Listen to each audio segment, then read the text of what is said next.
host of the WWJ Industry Connected Podcast, a monthly podcast devoted to the groundwater industry produced by the National Groundwater Association. I'm your host, Mike Price, and today we're joined by Chance Coates of Coates Pump and Supply Incorporated in Dexter, New Mexico. We're going to talk with the third-generation pump installer and first-generation driller who serves as president of the New Mexico Groundwater Association about everything from how to manage a successful business to hiring the next generation of employees. Welcome to the second episode of the WWJ Industry Connected Podcast, a monthly podcast devoted to the groundwater industry. I'm Mike Price, senior editor of the National Groundwater Association's Waterwell Journal Trade Magazine, and today I'm with Chance Coates of Coates Pump and Supply Incorporated in Dexter, New Mexico. Thanks, Chance, for coming on and being our guest today. Hey, Mike, thanks for having me. It's exciting. Yeah, appreciate it. Appreciate your time. Before we begin, can you introduce yourself to everyone and share your industry background for us? Sure. So my name is Chance Coates. I have a waterwell contracting company in Dexter, New Mexico, which is in the southeastern part of New Mexico in the Roswell Artesian Basin. I am a third-generation pump installer and a first-generation driller. My background, I have an undergrad in business management, and I have a master's in water resource management. My undergrad was from New Mexico State University, and I got my master's from University of New Mexico. So I still owe both of them money, and so they're they're good. No, great programs both places. I grew up in this industry. My grandfather started this company. The roots of this company started in 1955 as Coates Brothers Plumbing and Pump Company. My granddad branched off in 1972, created Coates Pump and Supply, which time my dad came in with him and worked with him underneath him. And then my uncle later came a few years later. And we really kind of picked up steam in the 80s. The local pump company, Smith Machinery, was a big company in this area. And they went out of business. And so we were left with a huge task of taking care of a lot of work in this valley. So we've been ingrained in this area for a long time.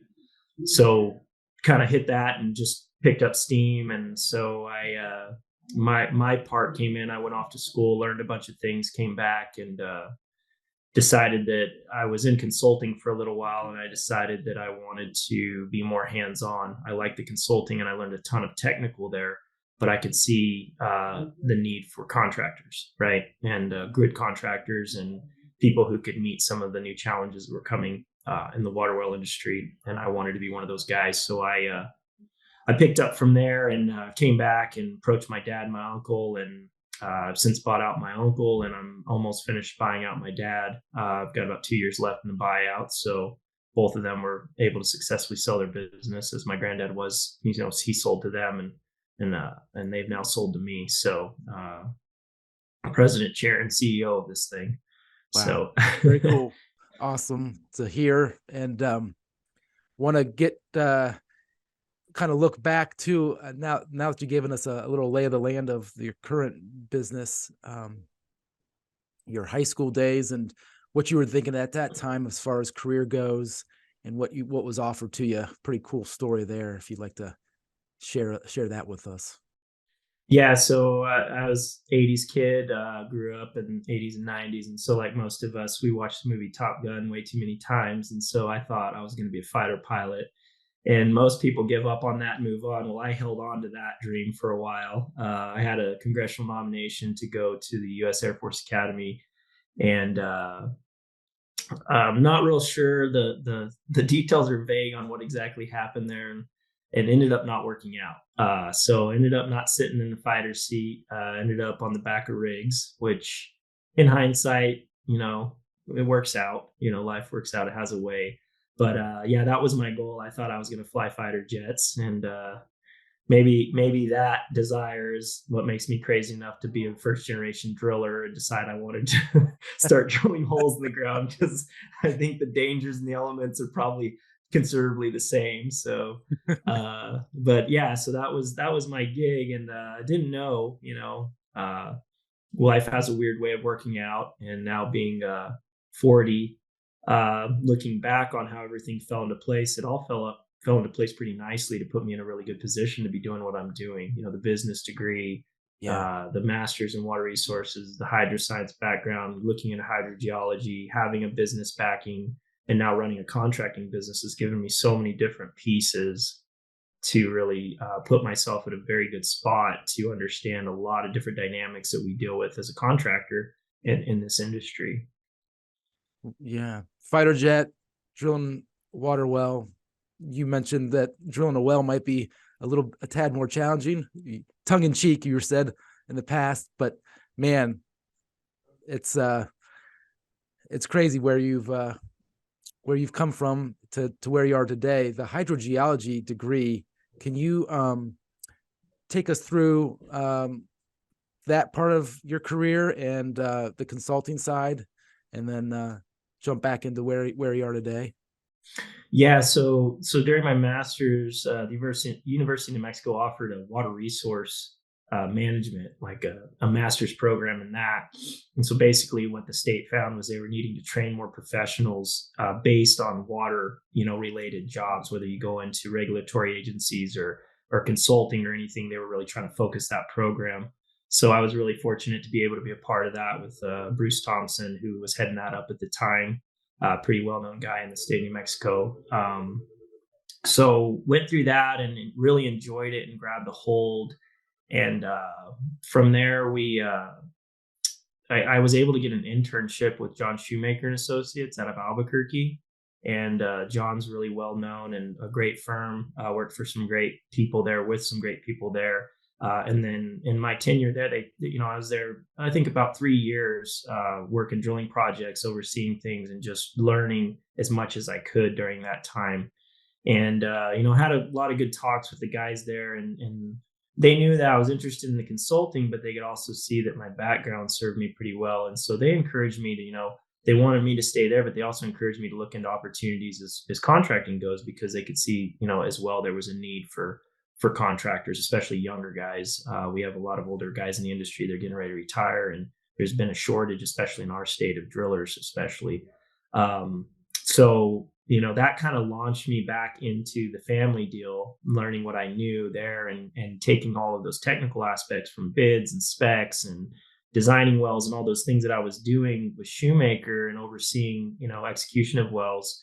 I took that and then just kind of ran with it and just continued to learn as I built this business up. Our company is well established, been here a long time, but we mainly did pump work and well rehabs and, and we always had drillers contracted out. And so that's what we started with.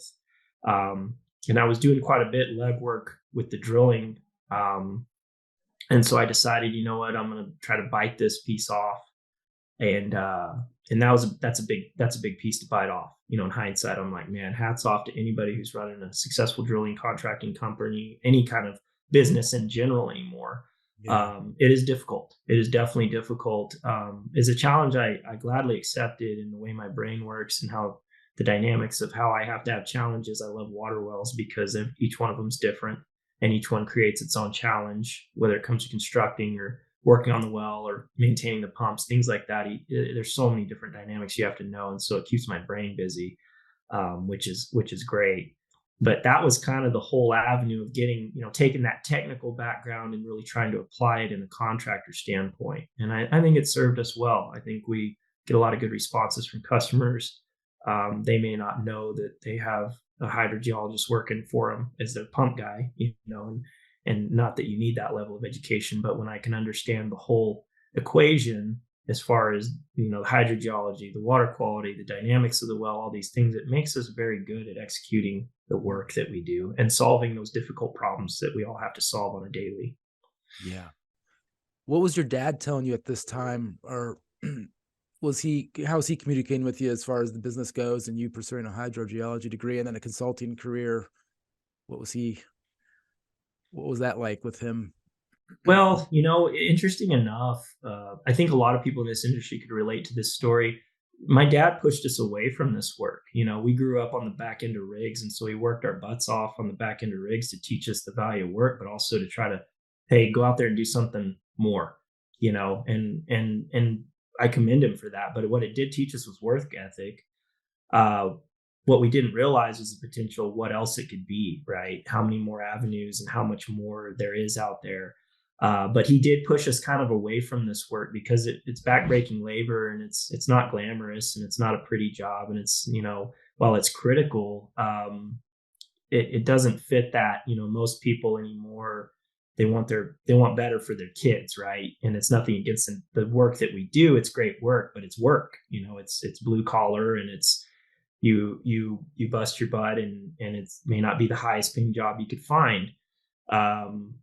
So coming back and kind of doing what we've done and working with him and showing him what I had learned and taking what he had taught me, and just growing that, I think it's just kind of, I mean, he's beside himself. And my granddad, he's no longer, with us, but I think he would be, I think he'd be pretty pleased with it as well, to see what it's become, and that's what you want. That's generational success. That's you build upon what your granddad started, you build upon what your dad and your uncle, built up. And being a third generation guy, it's my job to run it in the ground, right? That's the idea. The third generation doesn't know what they're doing. They're spoiled. They don't care. There's no pat. But I've really worked hard to not, the best way I could serve my dad and my granddad and my uncle on what they did was to build upon what they had built. And that was my goal, was to make it even better, to take what they had given me as a foundation and grow it into something even greater than what it was. And I've worked really hard to do that. So yeah, you recently shared, you were part of a panel discussion at Groundwater Week 2023 on passing knowledge on to the next generation. And you had mentioned there about taking on, like you said at the beginning, at the outro, you're a first generation driller. So you've taken on drilling as a service in your area, seeing a perceived need. Can you tell us how that's going? Which rig did you end up acquiring, and how the process of learning drilling is going for you? Yeah. So being the crazy man that I am, a lot of guys will go out and get them a small rig where they can learn how to drill wells with domestic holes, right? I didn't. I went out and I bought a RD20 that was in pieces. Okay. I got a banknote. We leveraged everything we could do from the company that we'd built so far, threw it on the line, bought a rig that was in pieces, had a guy contracted to repair it. It was taking way longer than what we had expected. So finally had to send a truck to Oklahoma to pick up this rig and bring it to my yard. And it was not running when it got to my yard. And so not only did I have a banknote to pay, I had a giant drilling rig, 120,000 pound drilling rig, 750 horsepower engine, and no way to put it to work to start paying notes on it. Had a partner at the time. I can go into that a little bit. I had a partner at the time, and that partnership didn't work out. He carried the drilling license. I didn't have mine. So I had to go get my driller's license while learning how to repair a rig, while learning how to drill, while all these things. So I leaned on some friends, and that is one thing I will recommend to anybody in this industry. You need as many buddies as you can get. And I leaned on some friends, called in some favors. I had lots of people willing to help me, lots of people willing to teach me, a lot of great people in this industry that I networked through, either at the National Groundwater, Expo meeting, through my previous job that what I'd worked with. I just reached out to every resource I could think of. And we got the rig running, and we started drilling holes, and it was bumpy. So I would tell anybody that's doing this, your first 2 years are brutal. If you're going to learn how to drill, your first 2 years at least are just going to be a nightmare. They're going to take every bit of you, and they're going to kick your butt, and you're going to make mistakes, and it's going to cost you, and your margins are going to be small, and you are just going to be flying by the seat of your pants. But something about after 2 years, and I've talked to a number of, men and women in this industry, something about after 2 years, it's like you get over a hump, right? And you start to figure out what you're doing. You start to figure out where you're making your mistakes. You start to streamline. You start to figure out how to be profitable, which is a huge piece. And things start to line out. And that's exactly what happened to me. I mean, got the driller's license, got the rig running, got everything figured out, got the people in place, Mhm. and all the while still running a very, successful pump company. We're running three or four, three crews a day, pulling line shaft turbines and submersibles and domestics too, nonstop. So that was running on that side. And then in the meantime, keeping, starting a drilling company and keeping it going and trying to deal with all that. So anybody that's done it, I guess, could probably understand the level of what that was, but it took every bit of me for sure. And now we are successfully completing artesian wells, 1,200 foot in deep depth, 17.5 inch holes, running 13 3/8 casing into them, cementing them in, drilling out with air. We're Okay. running big compressor packages. I jumped into big boy stuff. I really did.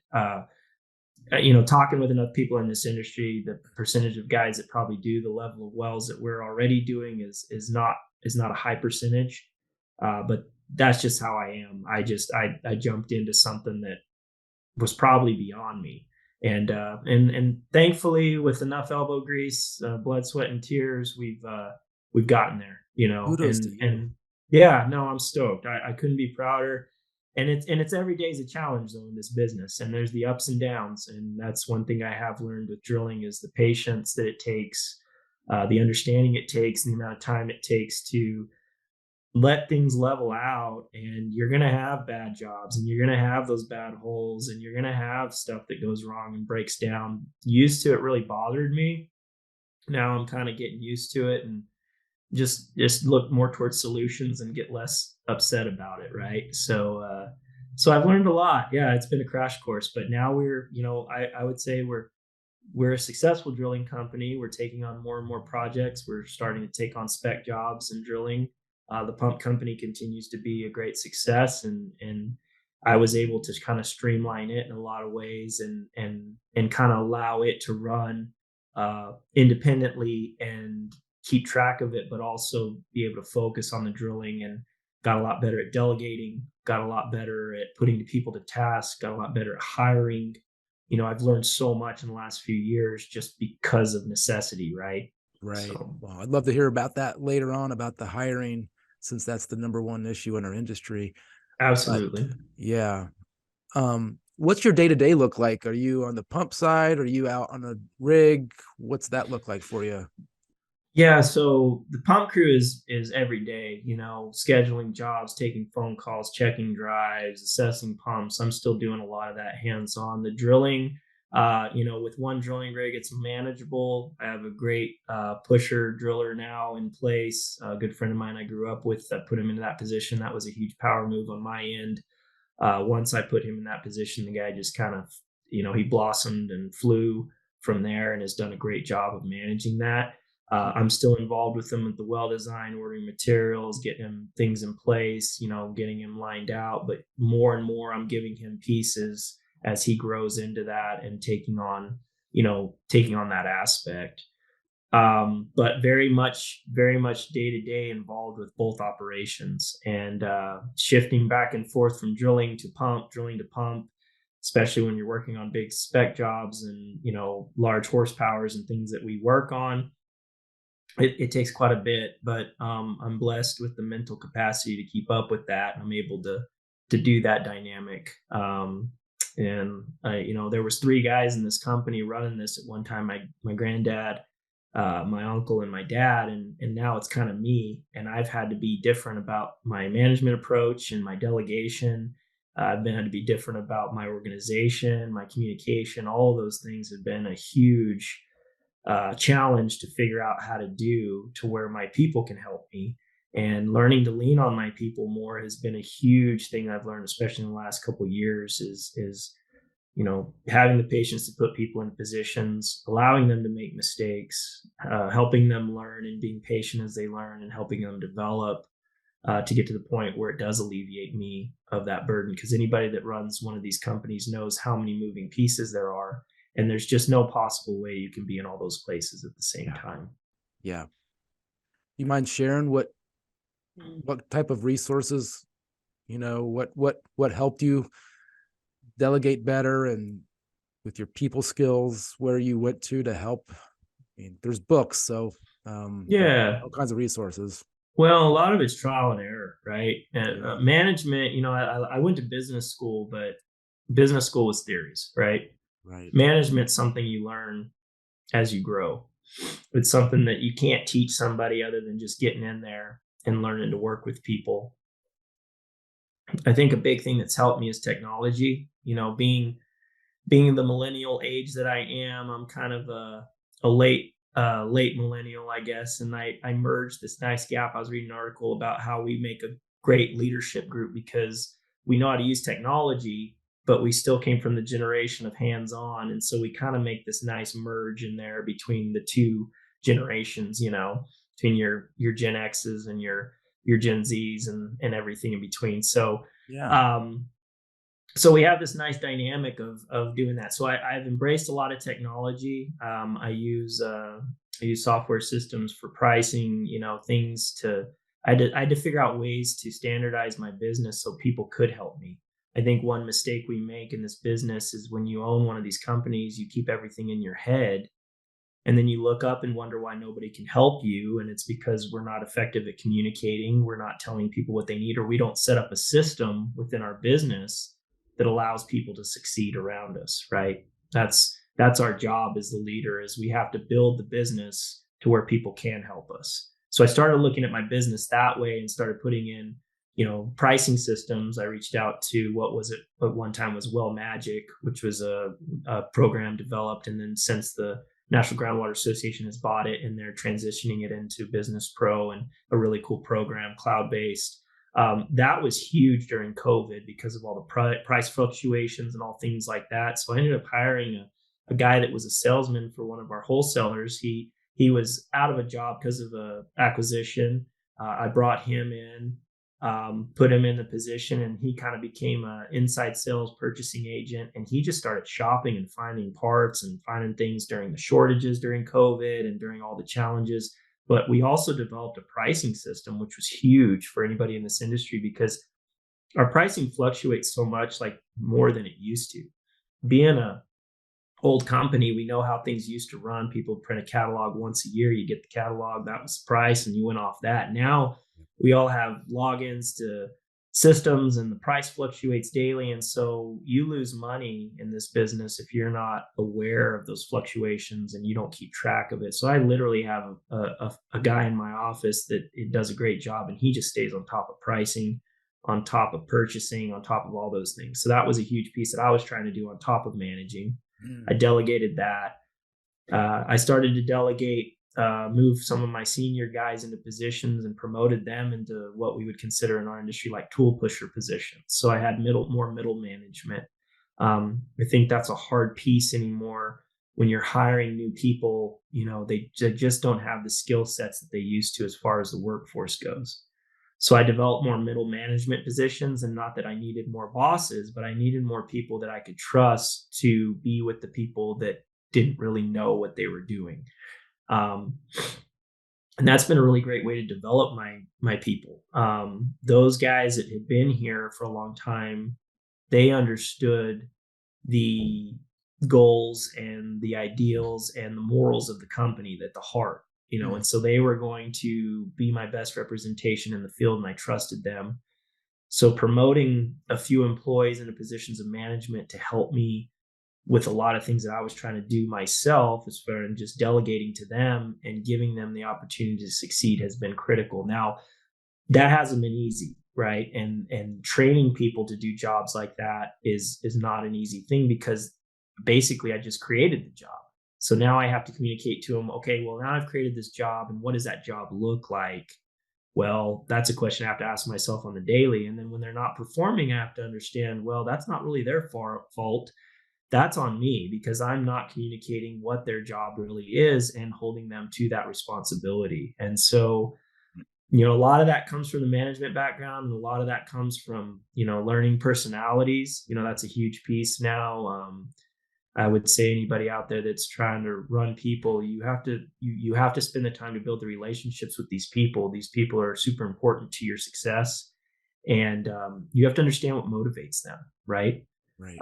Understanding what motivates employees is a huge critical piece to getting production out of employees. So, some people are motivated by money. They just like bonuses, and that's great. Some people are motivated by their personal time. They want personal time off. They want to make sure they can spend time with their kids, their families. That's a motivating factor. Some people, the benefits, each person is different, what motivates them. And you should treat each person in that way. You should learn your employees, learn what motivates them, and you work to reward them with that motivation. Because when you can do that, you build relationships with these employees that last well beyond just being an employer. You go to bat for them, you work for them, you show them that they matter to you, and in return, they care about their job more. They care about you. They care about protecting the company they work for, and you really build a team, right? And that's what we want to do. That's when you can build those relationships, the trust comes, because your best interest is always in place because it's their best interest. So you building that cohesion is a huge piece of what I've tried to do here.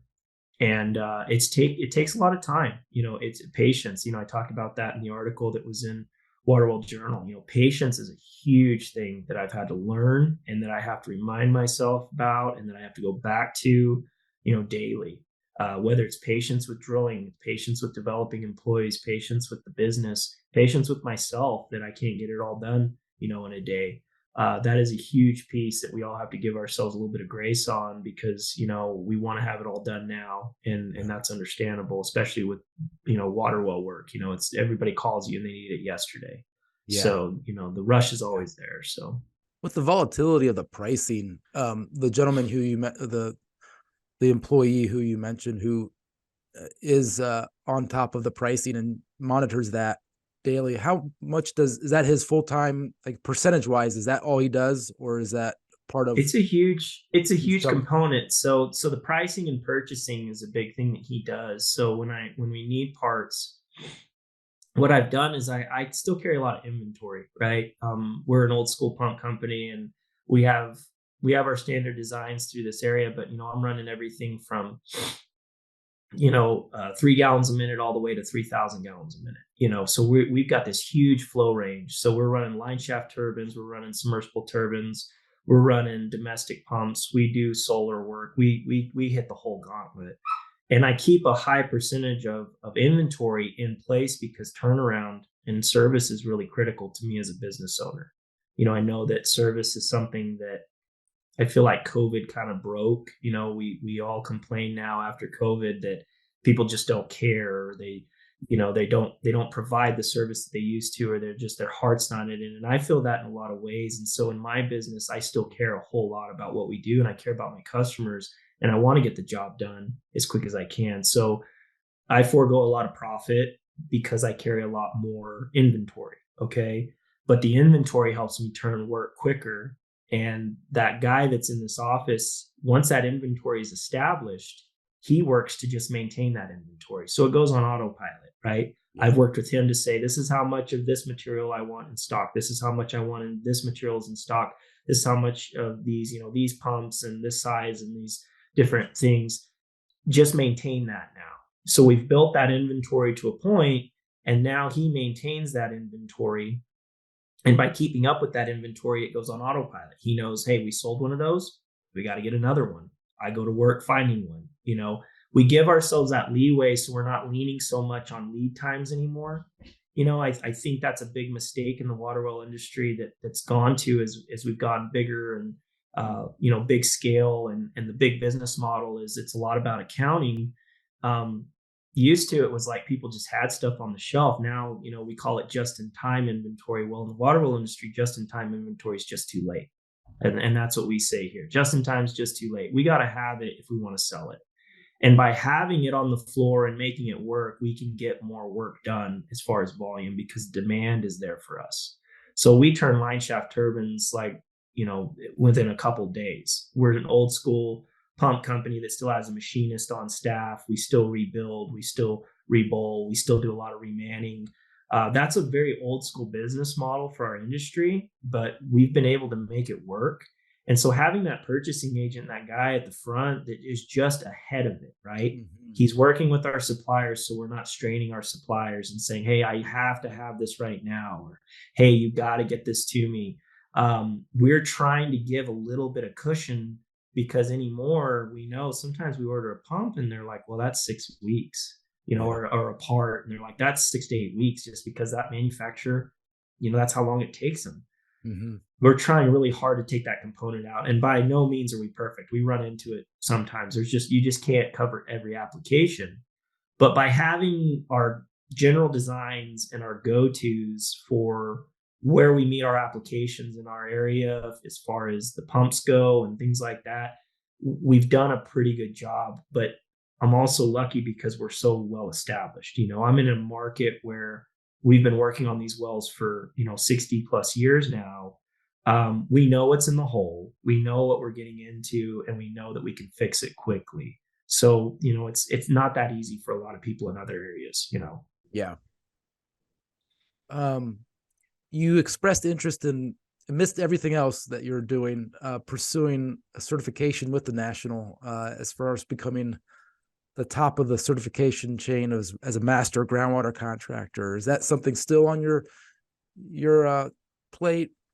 Yeah. So Technically, technically, I mean, I need to get all the accreditations, but our testing in our state for a driller's license meets the national. We use the national test, so I guess I could certify as a certified well driller right now. I'd love to test out for certified pump installer, and then give that time to develop, and then eventually be a master groundwater contractor. I think the accreditations are nice. I think they add a level of comfort with new customers, people, and establish you in a good light. But it also shows that you're continuing to work on yourself, that you're continuing to learn. I think something that happens as you get older is you're like, well, I've gone to school, I've done all my stuff, life. I'm learning in the school of life. But sometimes it's nice or many times it's nice to go sit through some of these great lectures that we have through the National Association, and some of these continuing education opportunities. And, a lot of it's the same material. I get that. But a lot of it's, somebody's done some new research. We're, finding some cutting edge stuff. And those are the ones I really dig into and really like to learn about, and get with, the more technical people even, and start to understand some of the more pressing dynamics of, wells, and some of the more, we're debunking some of the old myths about how wells, pump and what happens with them and things like that. So, and I think that as long as I continue to do that, it's going to serve me as a contractor, because I'm going to be up on the latest and greatest stuff, the way we do it, the wins, the losses, stuff that we're abandoning, ideas we're leaving behind, and things we're moving forward into. And I think that's just how the industry goes, and it should grow. Yeah. You're humble, and you didn't mention that you're also president of the New Mexico Groundwater Association. And you have shared how maybe association involvement at the younger level, at the level of younger folks, is maybe not where it used to be, where it is, where with the older generation. But why is it important to be involved at the state level, and if you want to be at the national, involved at the national level? Yeah, absolutely. So yeah, I'm starting my second term as the New Mexico Groundwater Association president. It's something I'm really passionate about, just because you want to feel like you're making a difference, and you are if you're working every day. Don't get me wrong. If people are out there serving their customers, that's the best difference you can make. But a lot of our water law, a lot of the rules and regulations we deal with, and a lot of things that impact our contractors, if we don't have good sound voices that work with a lot of these legislatures and regulatory agencies to understand, I think a lot of times we can get some bad rules and regs in place that really hurt the industry, and so we have to be careful about that. And so that's why I got involved as on the board, and now serving as a president, is we want to keep that dialogue open with our regulatory agencies, with our legislators. We want to make sure that we're using sound science and information to make good decisions on how we execute design of wells, the protection of groundwater resources, and things like that. And so that's really my drive to be involved with that, is I want to be able to be a resource for a lot of the people we work with, be able to have that open dialogue and be able to come up with the best solutions that actually serve our customers and serve our contractors, um, and our public in the best ways. Um, the input from associations is kind of an older generational thing. I think that a lot of young people may not see the benefit of joining associations, whether they be too busy or they may find it boring or whatever their reason for doing it. But I would encourage a lot of young people to get involved with their associations, whether it be on the state level or the national level, because the resource pool that you build and the amount of people, in business, it's we always say it's not what you know, but who you know. Well, when you get involved with the association, you're automatically access to a huge resource pool of great people that are willing to help you, because they've been helped over the years. And then there's resources as far as websites. There's things to help build your business. I know the National Association has a great website full of abundant amount of resources that you can go to help with your business, and I've used a ton of those resources over the years to help, whether it be safety, whether it be looking at contracts, best accepted practices, things like that. We read through all that stuff, and by that fee that you pay the association, you gain that access, and it's such a leg up. And so we're seeing those numbers dwindle. We see in our industry, we have what I call the silver tsunami, which is the gray hairs are all retiring, right? And they're taking all their knowledge with them. Yeah. I cling to men and women like that in our industry because they're taking so much knowledge that they've gained by learning it the hard way. And you can save so much time by clinging to those people, by having people that you mentor, to have those people that give you those tips, and those people you can call when things go wrong on a project, or you get into a jam, or you get hung up, something like that. You never know who you might be able to call upon that's going to save your butt, really. So the associations provide that. They provide that network of people that are all part of it, and that you never knew existed, that are willing to help you. And it's amazing the amount of help you can get that I've gotten through this industry, not only through just, the knowledge that my family provided to me, but I've met so many great people that have helped me and been kind, and, that do answer the phone when I call, that get back to me, and have saved my butt a number of times. And that value is priceless. So for the young people that are going to listen to this, I would greatly, greatly encourage you, if you're not involved in an association, get involved, for the sole fact that the network pool that you're going to get through that association is going to serve you very well. How things are going in your state? Yeah. So, our state, there's a number of things. If you look at us in comparison to the surrounding states, water is super critical in the state, and we regulate it that way too. It's pretty highly regulated. It's pretty highly watched. I think our state engineer's office has really cracked down in recent, and they're really trying to get a handle on bad well completions. They're really trying to work through the process of getting better plans in place before the wells are drilled. The permitting process, it's a complicated beast here. Our water rights are, and I think the state's really doing that. What we want to watch out for and be involved with from the association point is that it's not so cumbersome that we're impeding progress, right? We want to, as a scientist, I want to have all the evidence, and I want to make sure that I know everything I'm getting into and have all the data I can get. And as a contractor, I started to realize that there's no perfect situation ever, especially on a drilling project. A lot of times you make a plan so you can change it. As a great guy I used to work with, said, he's like, well, great, we got a plan, now we can change it. That is really a drilling project. You're going and you got your idea in place, and then you get a curveball, you get a different formation, something starts drinking, fluids. You've got to come up with a plan quickly. A water well, in my mind, is the direct result of the best product you can deliver given the circumstances drilling that hole, right? That's what your goal is. It's not perfection. It's not, we're out there going to construct the most perfect water well, and we're not going to have any problems. It's really, what challenges were you given on that hole, and how did you come up with a good product, the best thing you could do for your customer? And that's really what a water well project usually consists of. Sometimes they go smooth as glass, exactly like planned, and many times they don't, though. So from a regulatory standpoint, we're really getting hammered with a lot more permitting process on the front end, which isn't bad, but we want to make sure that a lot of that isn't so cumbersome for not only the state to review, that it doesn't impede the progress, that we're not stopping projects from happening because we just want to know all the variables, and sometimes we can't. So I think we fight that a lot. The other thing we fight is unlicensed drillers. There's always those guys that don't want to do it by the book, and they want to fly by the seat of their pants, and they're gonna go around, they're gonna construct poor water wells, and they're gonna rip holes for cheap. This is a profession just like any other profession out there. The men and women who are taking the time to better themselves as contractors, going through continuing education, maintaining insurance, bonding, running reputable businesses are critical, and our government should protect those individuals. In our state, unfortunately, we have a law in place where our state engineer's office has no regulation over unlicensed drillers.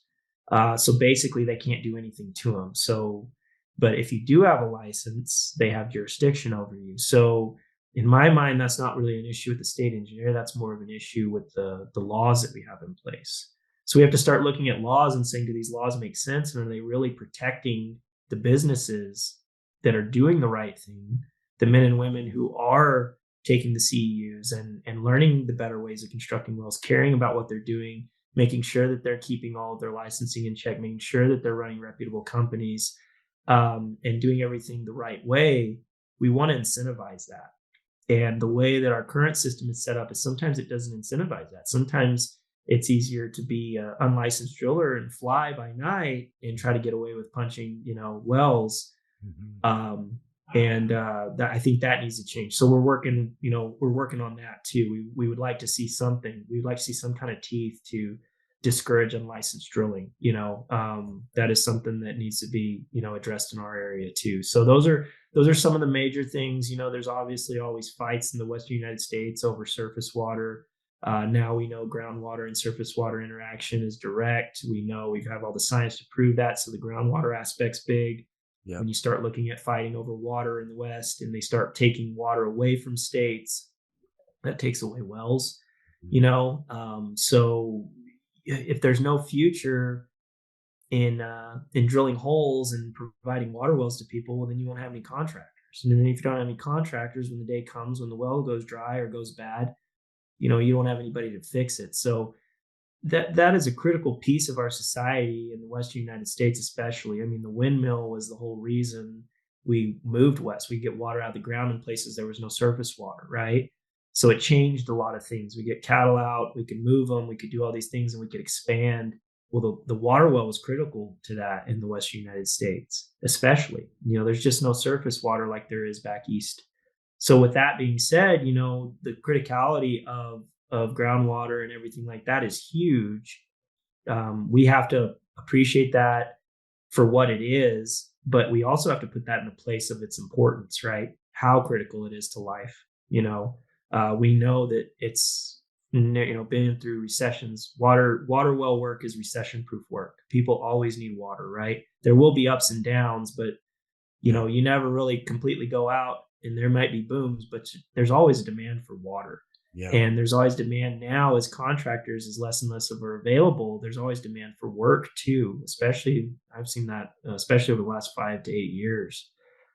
So what we don't want with our state is we don't want bad policies and bad rules that prevent people from getting what they need, which is the water and getting the wells, prevent the contractors from drilling them, prevent us from doing that. So that's a hard line to walk, right? That's a hard one to get just right. And so that's where we fight a lot back and forth, and we go round and round with our state agencies, is just making sure that, hey, are we doing this for the right reasons? And are we really working together to get the public what they need? That's the goal, right? Right. Well, lastly, with the workforce development in our industry, the recruiting, hiring and retaining, you've had success over the years. You mentioned at the panel discussion back in Vegas in December how your company has tripled in size with 20 on staff, that number could have grown since then. But you mentioned how being dynamic and creative is needed in solving workforce issues while stressing patience, like you've mentioned. How does our industry recruit? Let's start with the broad question. How does the typical company look for the next employee to add to their payroll? Well, that's a loaded question for sure, and definitely a hard one to decipher. I've done it a number of ways. So I've used websites, right? That's the new thing is websites and mixed reviews off of websites, right? Anybody can click and upload their resume. It's very simple to apply for a job, right? Online, you can just hit apply, and then it uploads all your information, and there you are. You're in the mix, right? Um, I did that for a while and didn't have great results. The retention of those type of employees wasn't great. It was hard to review, and as we all know, we all lie on our resume. Everybody does to get a job. We want to look as best as we can. So if we were a janitor, we were a custodial engineer, we really church it up to get a job. And I don't knock people for that, but I've learned that as an employer to decipher a lot of that. Um, for years we just would put out ads in the newspaper, right? Hiring, looking for help. A lot of people will do that. What I found, the best employees that I've found, and the people who stay, um, people who come in looking for work. Okay. I anymore, they say, well, people aren't looking for work. They don't look. I get people in my office quite a bit, couple a week, a lot of times. And I keep applications on file, and I keep them on hand, and I let them fill them out. And even if I'm not hiring, I tell them, please fill out an application. You never know. And you want to evaluate those people and look at what they've got. And it's a very basic setup. But I ask them for that, and now I ask them for a driving record when they send their application in, because that's a huge component now. That people who can't drive, it's hard to hire them just because without a driver's license or a valid driver's license, it makes it hard to do the work that we do, right? So you want people who have a clean driving record. But really, it's gone back to in person. And the interview process is critical for me. I've gotten better at it, but once I do find somebody I like, I bring them in for an interview, and I ask them a number of questions. And one big component that I mentioned is that a lot of times I'll ask the person if they've ever been involved in sports. For some reason, the nature of our work, they're used to working on a team, and they played maybe high school sports, or they done that. They kind of understand the dynamic of working in a group, right, for a common goal. So that's already instilled in them. And it's not that I would discriminate against a person that doesn't. It's just that sometimes people who have been, on a football team or a baseball team or volleyball or whatever it may be, they understand that dynamic of what it takes to work together collectively for the group to succeed. Other things I look for is if they have kids. A big motivating factor for a person working in the world is mouths to feed, right? Kids are a huge motivating factor. A lot of people will hire young people nowadays because our industry needs entry level labor. I need a worm, as we call them. I need somebody to work on the rig, to show up and just get cuttings and move hoses and make connections and blah blah blah. Very very entry level stuff, but still very demanding as far as labor goes. And you hope that those people develop. Well, a lot of times what you'll do is you'll hire a young kid, and he doesn't have any responsibilities. And that kid, likes to go out on the weekend and has problems showing up on Monday morning for work because he partied too much on Sunday, or it likes to go out during the middle of the week and, hit up the bar and things like that. And those are the hard ones to lean on. You really need those people there. And when they don't show up, it's frustrating. And you spend a lot of time you spend a lot of time wasted on people who aren't super critical to your business success, but still need to be there, right? Yeah. If that makes Yep. sense. Yep. So, what I started doing was being better at asking questions during the interview process, understanding what motivates those people or what they're looking for. Another thing I've done is we built our company to be a career. Okay. I don't want them to come in as a job. I've got benefits at this business. I've got retirement at this business. I want to build them up. I want people that are working in this world to still enjoy the fruits of their labor. I want to see them succeed, right? I want to see my employees be able to buy cars. I want to see my employees be able to buy homes. I want to see my employees be able to provide for their families.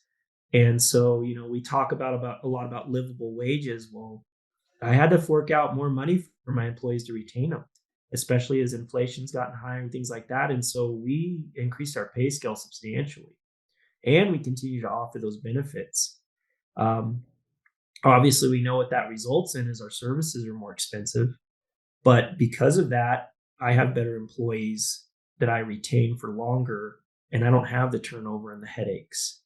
And I know that some areas won't, they don't allow that. My dynamic's different than, everybody has got different challenges throughout the country. But the point that I'm getting at is if you believe in what you do and you do good work, and you can stand behind the pride and understand that you do good work, but you're afraid that if you charge too much, people quit using you, what you'll find is you might lose some people, but you'll find that if you do a good job for people, they're going to pay you for it. And you don't have to be out of line, but you can get enough for what your service is and what you do to be able to maintain employees and provide them a livable wage so that they can live a decent life too, right? Right. A lot of times we look at stuff like this and say, well, these people are just, well, this kid's a grunt, well, that's fine. He's a grunt, but you've also got a guy that's worked for you. I've got a guy that's been here since I've been alive with my family, 40 plus years now. He's worked with my grandfather, my dad. Now he's worked with me. I've got a guy that's been here 20 years. I've got another guy that's been here 15 years. Those are the type of employees I want. I want people who stay with me, because when you stay with me, you can learn what it is we do. And when you stay with me and you understand the goals of the company and you understand what that is, I don't have to worry about those people. And they produce so much more for the company and for themselves. And in turn, I can afford to pay them more because of that, right? Yeah. It seems very simple to say these things, and sometimes it's hard to believe them to be true, but in reality, it is that simple. You just have to take care of people, and you have to care about your employees on the level that they know that they matter. And if they matter to you and they matter to the company, well, you're going to find that you matter to them, and I still believe in that wholeheartedly. Now, you are going to have bad eggs, and you're still going to have people that don't care, and you'll find those people and you'll weed them out, or they'll weed themselves out, right? Right. But staying your course, believing in what you do as a business, and really infusing that passion into your work and to the people around you as a leader, and understanding that every day that you show up, whether you're in a good mood or bad, whatever you bring to the table is what you're gonna breed into your company, right? And so knowing that you have to consistently show up for your people as a leader and show them that you care and that you're there for them and you're ready to work, that's a hard thing to do, but that's a critical piece of being a good owner and a good leader. And you have to instill that into your leaders within your company too. If you've got managers, you've got people, you really have to instill that passion and that idea that, hey, whatever my attitude is that I bring to this business, that is going to ripple through my management, and it's going to ripple down to my bottom employee. And if I got a bad attitude about what I do, everybody in this company is going to have a bad attitude about what I do. But if I look at this good and I care about what I do, and I show people around me every day and consistently show up that I'm in this to win it, and that I care about what I do, and this is bottom line, we give a damn, as we would say. Yeah. That breeds into your company. And I think we forget that sometimes as leaders. And that's all part of the process, right? If you're going to bring people in, it becomes a family. I've got over 20 employees now, but it's still a family. It's a big family. Yeah. But I know each one personally. I check on them. I care about them. If they have a problem, they're going to come to me. If they've got issues they're dealing with at home or personal stuff, I usually know about them, because I want to know if there's a way that we can help them. I want to know if there's a way that we can get them back on track. I want to know if there's a way that we can provide something or do something to just help alleviate them. Life is tough. We all get that. It's hard providing for a family. It's hard working every day. It's hard having children. Life can be difficult. If your job that you're providing can be a sense of stability for employees and a consistent thing in their life, We teach that to a lot of people. Hey, man, there's a lot of honesty in work. There's a lot of beauty in what we do. And making them understand that, hey, if we didn't provide water, these people couldn't live here. Bottom line. Yeah. That's how critical what we do is. So if you care about that and you're passionate about that and you want to be a part of that, well, come on. But if you're not, I don't need you. I don't need you on my team. I don't need you in this family. Establishing that standard for success within your company is critical, and breeding that standard through your employees and through your business, through your walls to show that is a huge piece of success. And if you don't bring that to the table, that doesn't matter who you hire, they're not gonna buy it, right? You've really got to get them drinking the Kool-Aid, and that's how we say, you've got to lead by example. You've got to talk the talk and walk the walk, and that's a hard thing to do on a daily basis. Yeah. The just lastly, it's a question that you received at the panel discussion in Vegas, and it's part of the workforce development issue, but training and how that goes and how the younger generation learns. And like you said, they're not coming in as skilled with hands-on skills like previous generations. How do you go about, do you have a standard protocol? What kind of regimen do you try to follow with laying out a training program for your new hires? Right. So like right now, I've got all my positions filled right now, which is a great feeling. I still need to hire one more. I like to have, a little bit more than what I need because people need time off. And I found that you need like 25% more of your workforce than you actually need, right? Unless you just want to run a skeleton crew. Excuse me. So what we've done is when you're bringing people in, the last thing you want to do is put them on really expensive equipment where they're gonna hurt themselves or hurt somebody else, right? One critical lesson that somebody taught me and was spoken to me that really rang true with me is as a leader, as a business owner, it's my job to put people in positions where they can succeed, right? Don't put them in positions to fail. So you have to understand with people that come in that don't know anything, we have a machine shop. So a lot of times if I can, I want to start them in there. I start them with tightening pipe. I start them with cleaning tube and shaft. I start them with very basic jobs, right? So they can get their feet wet with what the job is, what they're looking at, and just the terminology, what it is we're exactly doing, and then grow them from there. Very basic, right? Each individual is going to show you their potential very quickly. You can really learn about a person, how they work. If you see they have a work ethic and they're strong and things like that, where you can move them. If they don't, you can get rid of them. And so, I talked about this at the talk in Vegas, but one thing I did was I did a probationary period where I brought people in and they had 60 days. And I basically told them, hey, you sign this when you hire on, you're at will for 60 days. If those 60 days we find out that you got what it takes and we think you can make it, great.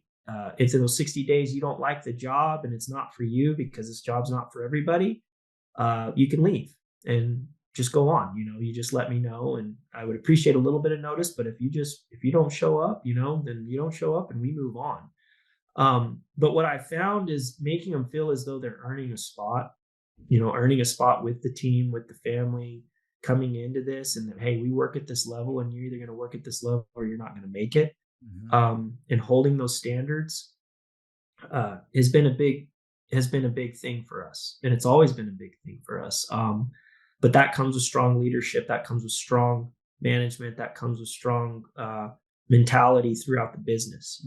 Everybody has to hold that standard and hold that line. So I bring them in very basic, give them basic jobs, and try to grow them from there, right? Obviously, I'm not going to hire a guy off the street and put him on the back of the controls of a pulling unit. You just can't do that. You're not going to spend a week with a guy showing him how to pull pumps and then leave him out there. You're asking for problems for yourself, right? Now, I know we don't always all have that luxury of having an abundance of employees, but that's the blood, sweat, and tears part that it takes to run a business like this. I think everybody that's worked in this industry long enough has had that time where they were short of help and they were back on a rig. That's what it takes. It really does. If you care about it enough and you want to get the jobs done and you got to keep up with the demand of what we do, sometimes that's what it takes. Mm-hmm. You're going to take off your collared shirt, you're going to put your coveralls, your uniform back on, you're going to go back out there and you're going to bust your butt right next to the men and women that you've got hired, and you're going to show them that you're in it to win it. And Yeah. you're going to show them there's no talking about it. This is what we do, and hell or high water, we're going to get this done. That's the mentality we approach it with, right? And so we bring those people in, we let them see that, and then we weigh them. We see how they work. We see, do they have the understanding? The guy or girl may not have the skill set to do it, but if they've got the morals and the ethics and the things you can't teach, if they've got the will to do it, Yeah. and they want to try and they don't have quit in them, and they keep going.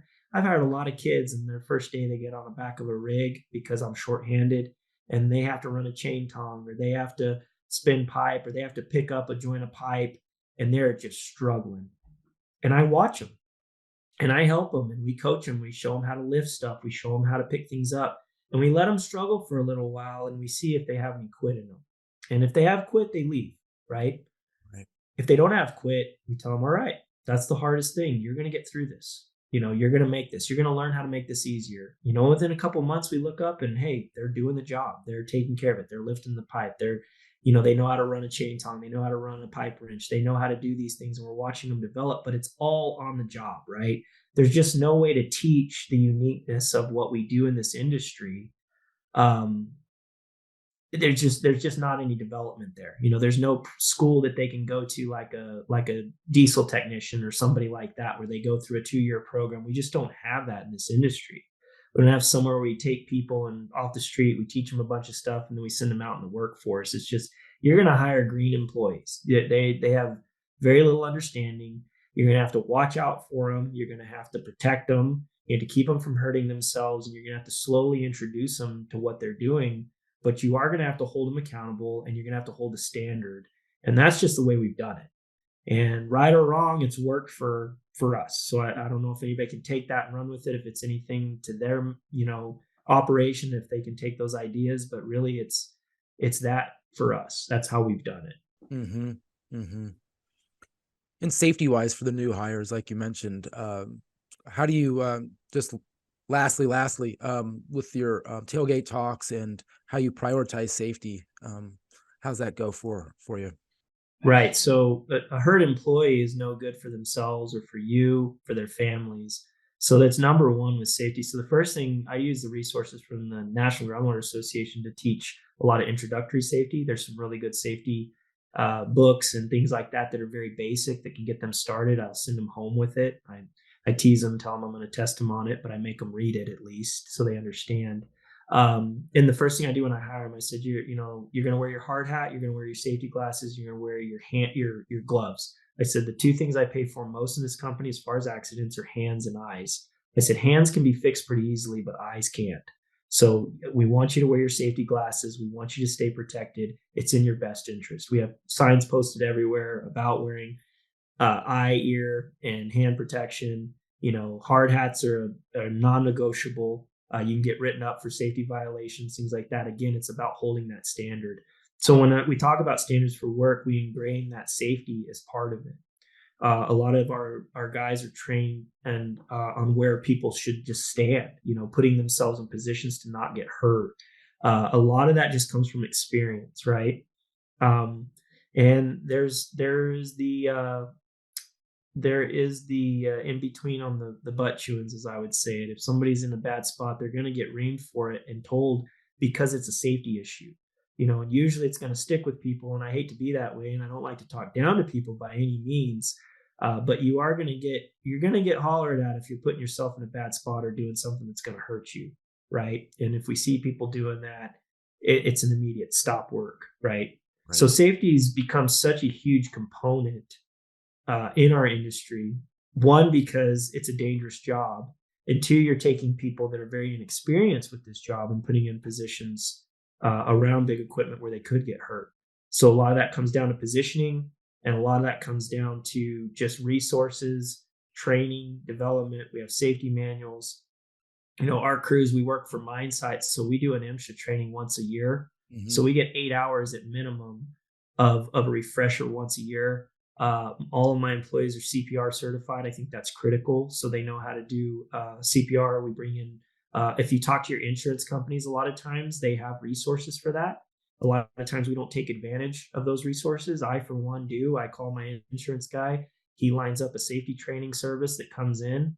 We shut down operations, usually during the winter when we're slower. We'll shut down operations for a day or up to 3 days just for safety training. It's great for the guys because it's a level of mine safety, but if we can work on a mine site for MSHA regulations, we can dang sure work on our ag applications. We can work, for municipalities, we can work anywhere safely, right? Because we've been trained on identifying those hazards. We don't use some of that equipment that is marginal. We take things out of service that can hurt somebody. My guys are trained to identify those hazards, right? And that's a lot of it. So spending the time and the money to do that, you'll find is well worth the investment. 1 day of safety training that prevents somebody from getting hurt will protect you on the back end of a reported incident with one of your employees, tenfold. Mm-hmm. We don't want people getting hurt, not only because we care about the people, but the financial ramifications of somebody getting hurt. No business owner wants anybody to get hurt because they care about their employees. They also don't want to have to pay the large amounts of money that are associated with those injuries, right? Mm-hmm. So whatever you might be spending on hard hats, whatever you might be spending on better gloves, better glasses, whatever you might be spending on all that stuff is well worth the investment versus somebody getting hurt, right?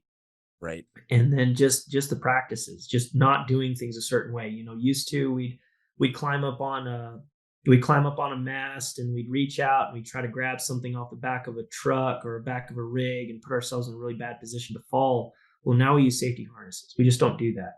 There's certain things that we just can't do because it's just too risky, right? And you have to look at it that way and say, okay, well, is it worth getting this job done and risking this man's life? Or is it better to just say, hey, we've got to do this a different way. It may take us longer, but it's just not going to get somebody hurt. It's going to be way safer. And so really evaluating that and approaching it from that way is a critical piece.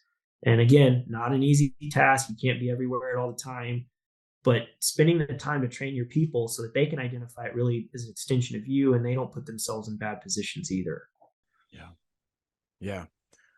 Well, Chance, thank you so much for being an open book today and sharing what all is going on in your company and how you came about to where you are today. And thank you for your service at your state level too, and giving back to your state that way. And just with all the help you've given to us through your knowledge, really appreciate your time today. Thanks so much. Absolutely. And all the best. Yeah, thanks, Mike. It was a great honor to be on this, and I look forward to hopefully future podcasts and hearing some more people in the industry share some of their knowledge. Absolutely. Thanks for listening to the WWJ Industry Connected Podcast. We'll be back next month with a brand new episode, so be sure to like and subscribe to the podcast on your favorite podcast platform. We're on all the major platforms, so it will be easy to find us. And visit wateroiljournal.com for the latest expert columns, feature articles, videos, and news covering the groundwater industry. So one more time, for Chance and I, thank you for watching and listening, and we'll see you next time.